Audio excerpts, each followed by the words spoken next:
Bismillahirrahmanirrahim. Assalamualaikum warahmatullahi wabarakatuh. Innal hamdalillah nahmaduhu wa nasta'inuhu wa nastaghfiruh wa na'udzu billahi min syururi anfusina wa min sayyiati a'malina may yahdihillahu fala mudhillalah wa may yudlilhu fala hadiyalah. Asyhadu an la ilaha illallah wa asyhadu anna Muhammadar Rasulullah.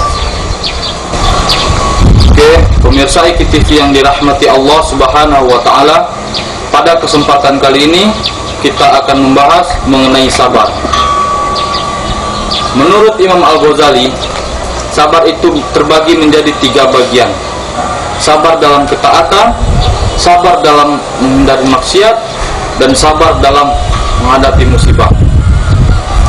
Sebelum kita masuk ke 3 poin tadi, kita harus mengetahui apa itu arti dari sabar. Sabar itu berasal dari kata bahasa Arab yang sobar yasbiru, yang artinya sabar. Menurut definisi yang didefinisikan oleh orang-orang, sabar itu adalah menahan diri untuk melakukan sesuatu yang diinginkan oleh diri kita. Baiklah, kita mulai masuk ke poin yang pertama, yaitu sabar dalam ketaatan. Sabar dalam ketaatan ini adalah kita harus taat kepada Allah Subhanahu wa taala dan beristiqomah. Seperti sekarang kita sedang berpuasa, kita dihadapkan dengan rasa lapar, haus, dan juga berat untuk melakukan suatu ibadah ketika sedang berpuasa. Maka dari ini kita harus melakukan suatu ketaatan itu dengan bersungguh-sungguh, supaya kita bisa melakukan hal seperti puasa itu dengan baik dan mudah. Masuk ke bagian yang kedua, yaitu sabar dalam menghindari maksiat. Kita lihat di luar sana, banyak maksiat yang sering kita lihat di luar sana. Nampaknya enak dilakukan, senang orang melakukan maksiat, tapi dosanya itu lebih dari apa yang kita bayangkan.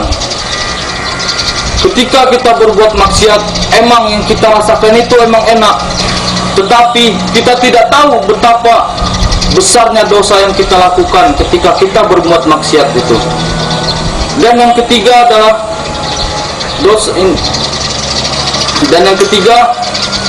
sabar dalam musibah. Ketika kita sedang menghadapi musibah atau tertimpa musibah, hendaklah kita sabar menghadapi musibah tersebut. Karena musibah itu ada, pasti ada, tidak mungkin tidak ada musibah itu.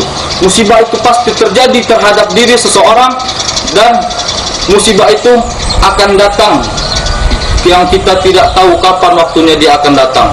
Allah berfirman dalam surah Al-Baqarah ayat 157 yang berbunyi, A'udzubillahi minasyaitonirrajim, Bismillahirrahmanirrahim. Walanabluwannakum bisyai'in minal khaufi wal ju'. Allah akan menguji kalian dengan rasa takut dan rasa lapar.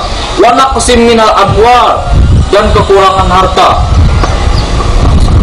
Wal anfusi was samarat, dan jiwa dan kekurangan buah-buahan. Wa basyiris sabirin, sampaikanlah kabar gembira kepada orang-orang yang sabar. Lalu siapa orang bersabar itu yang dimaksud oleh Allah Subhanahu wa taala? Allah melanjutkan firman-Nya dalam surah Al-Baqarah ayat 158. Alladzina idza asabathum musibah, yaitu orang-orang yang tertimpa musibah lalu berkata, qalu inna lillahi wa inna ilaihi raji'un. Mereka berkata, sesungguhnya kami hanyalah milik Allah dan hanya kepadanya lah kami akan kembali. Ketika kita mendapatkan atau melihat 3 kejadian ini, hendaklah kita menjadi orang-orang yang bersabar dan selalu taat kepada Allah Subhanahu wa taala. Mungkin cuman ini yang dapat saya sampaikan. Lebih kurangnya mohon maaf. Wabillahi taufiq wal hidayah. Wassalamualaikum warahmatullahi